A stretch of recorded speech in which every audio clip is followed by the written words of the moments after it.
Hello, welcome again to Happy Bites. आज आपण vibrations किंवा एनर्जीवर बोलणार आहोत.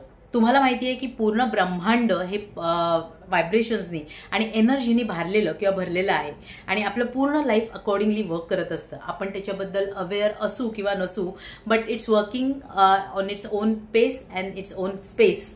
सो ह्याच्याबद्दल जर आपल्याला अवेअरनेस आला तर अर्थातच आपल्या लाईफमधल्या बऱ्याचशा प्रश्नांची उत्तर आपल्याला मिळू शकतील, नाही का?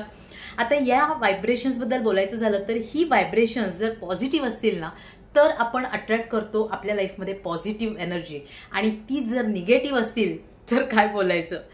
पण याच्याही काही प्रॅक्टिसेस आहेत, त्याच्याही काही प्रोसेसेस आहेत. त्याच्याबद्दल जर आपण अवेअर झालो आणि त्या जर आपल्या लाईफमध्ये आपण इम्प्लिमेंट केल्या तर आपल्या लाईफमधली बरीचशी ऑब्स्टॅकल्स आणि हर्डल्स आपण दूर करू शकतो. सो हे कसं करायचं, किंवा ही जर एनर्जी फ्लोई असणं आपल्या लाईफमध्ये फार गरजेचं आहे. पण ती जर ब्लॉक झाली तर आपल्या लाईफमध्ये प्रॉब्लेम्स, इश्यूज क्रिएट होतात.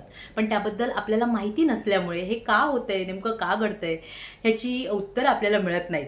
सो या विषयाबद्दल मी बोलणार आहे आणि तुम्हालाही या मिस्टरीज विषयामध्ये इंटरेस्ट असेल, तुम्हाला त्याच्याबद्दल आणखीन जाणून घ्यायचं असेल तर अर्थातच मी जे कॉन्टेंट शेअर करणार आहे माझ्या व्हिडिओजमधनं, तुम्ही त्याच्यावर नक्की कमेंट करा.